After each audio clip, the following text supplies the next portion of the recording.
Hi everybody, my name is John Thomas and I'm here with Mr. Tony Young of Tony Young All-Star Karate Academy. Mr. Young is also president and CEO and founder of the All-Star Karate League. How are you doing today, Mr. Young? I'm doing great. Doing very good. Good, good. Well, some of the questions I wanted to ask you was, first of all, how did you actually get started in karate and at what age? Basically, when I first started martial arts, I was playing every other sport you can imagine playing. I played baseball and football, basketball, soccer, tennis. I was actually attending the boys club, and during that particular time, they started having martial arts classes or karate classes there. So I took up karate, and once I started taking classes, I just stuck with it. When I first started taking martial arts, actually I took taekwondo. Okay. Believe it or not, I took taekwondo for a short period of time. Okay. After that, they actually stopped teaching classes at the boys club, so I went to a commercial school and took up Shotokan karate for a short period of time. After being there for a while, they actually closed the school down, and from there went to my next instructor, which was Ricky Stowe, which I took Gojuru karate from.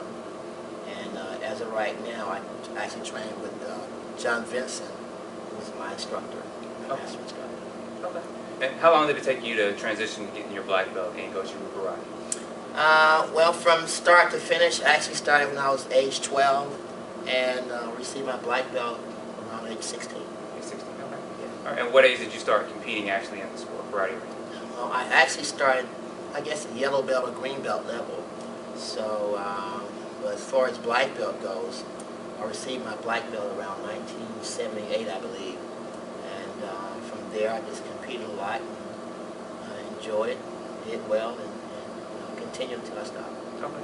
And what inspired you to actually start competing more? Because as we look over the years from 1978 to 1996, I believe, right, you won national, regional, state, international, world titles many times over. What actually inspired you to actually start competing more in that area? Well, basically, I just wanted to be the best, and I didn't want to be, rated number one. Rated number 2 or 3 or lower. I just wanted to be the best in my division. And actually, when I first started, I wanted to be the best in the city, then best in the state, Okay. then best in the nation, and then best in the world. Okay. That was my motivation, and I knew if I trained hard enough, I could beat anybody. And that was my overall goal, was to be able to beat anybody if I trained hard enough. Because basically, if you put your mind to something and you work hard enough to do it, you can achieve those goals. Okay. And my goal was to become number 1 and then stay on top until I decided to not compete anymore. That's basically what I did. Oh, wow. And what was your, a typical training regimen for you? Let's say 5 days out of the week, what's something that you normally did on a daily basis? I did a lot of everything. I actually did a lot of cross training. I did a lot of running, swimming, biking. As far as martial arts go, I did a lot of combination and techniques that I did or that I would actually do while fighting. One thing that kept me in shape too, or inspired, was actually practicing with my students. Because when they practice, I practice. And of course, we stayed after class too, do different techniques that would help them out, which also would keep them sharp too. For competition. Okay. And you actually started the All-Star Karate Academy in 1986, I believe. Right. And you were also still competing. So can you talk a little bit about how you was able to balance both of those and still compete and stay on top of your game? Sure. Well, it wasn't easy at all. But through hard work and determination, I had very good students that wanted to train hard as I wanted to train, to keep me in great shape or keep me at peak level. So. Just having good students and good support from my parents and the staff here, I was able to, compete a lot. When I had to be gone or not to be here, they were here to, to keep the school running. So I guess basically just my staff support, my parent support, my student support, they helped me out a lot as far as, keeping the business going when I wasn't there. But I tried to be here as much as possible to make sure the students got what they need. Okay. But also to, when I had to go, I had to go. Okay. Okay.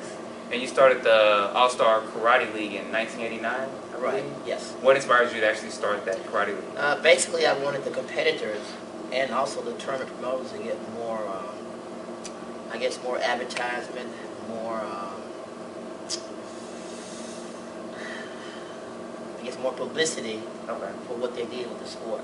So I actually wanted to advertise the sport more.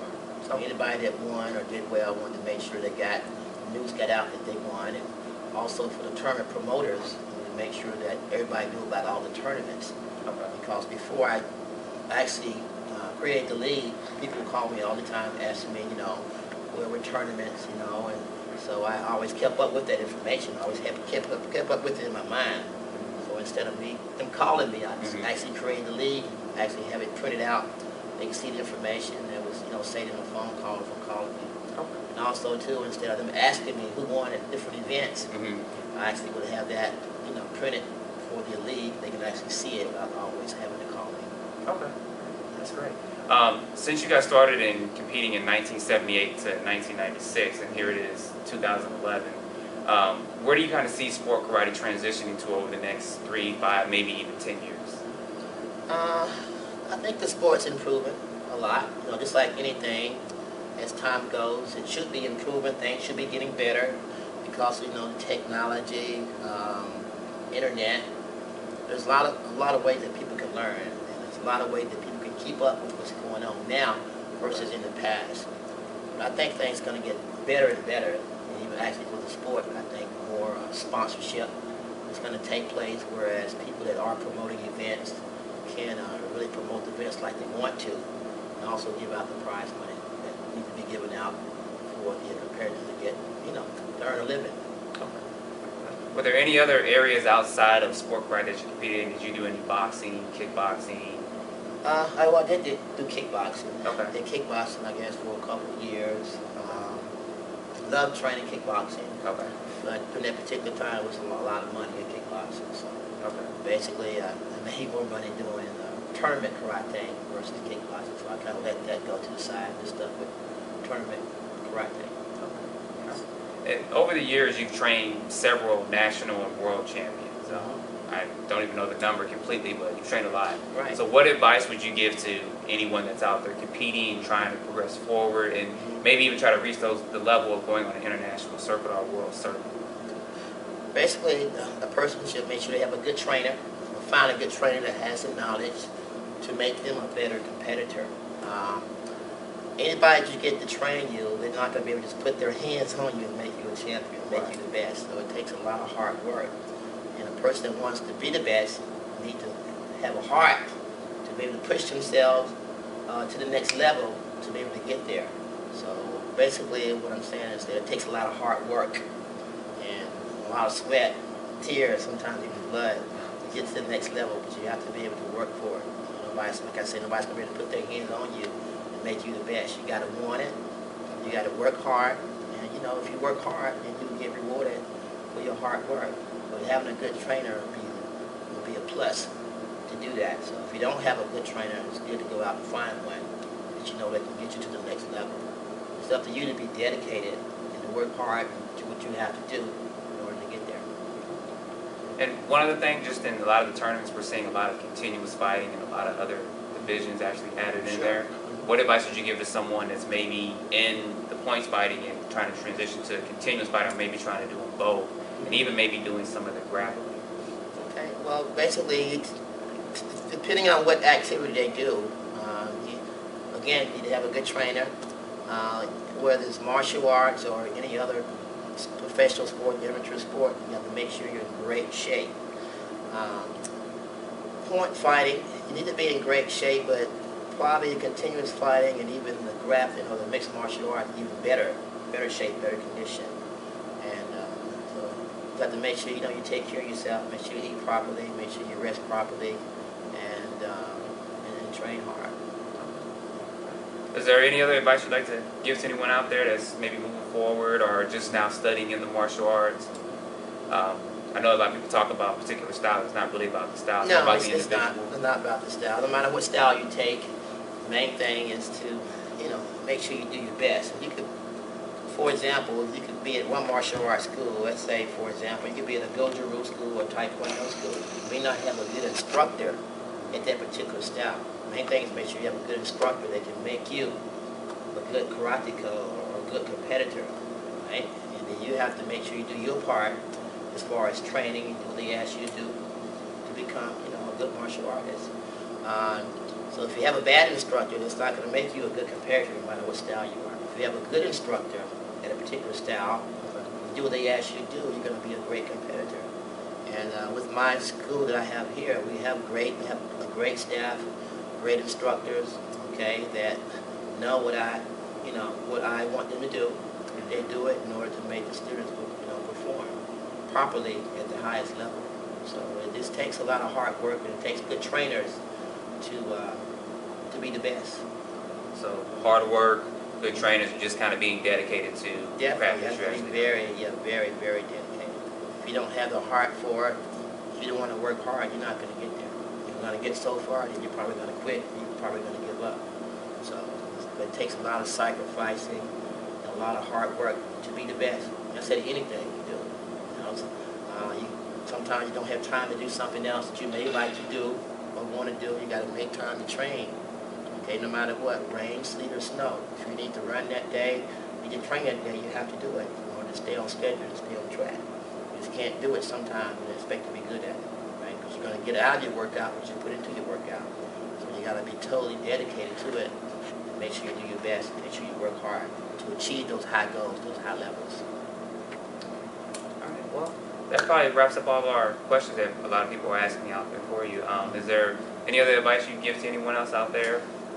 Maybe if they're not competing in the martial arts or doing martial arts, but just in general, because a lot of people that I've talked to, and I've met you myself, and I've trained here with you, you're just a really nice, humble guy, and it's uplifting to come in and speak with you a lot. I know a lot of other competitors talk about that too. So my main thing is, no matter what you do, whether it's martial arts or anything, if you want to be good at it, you have to train hard.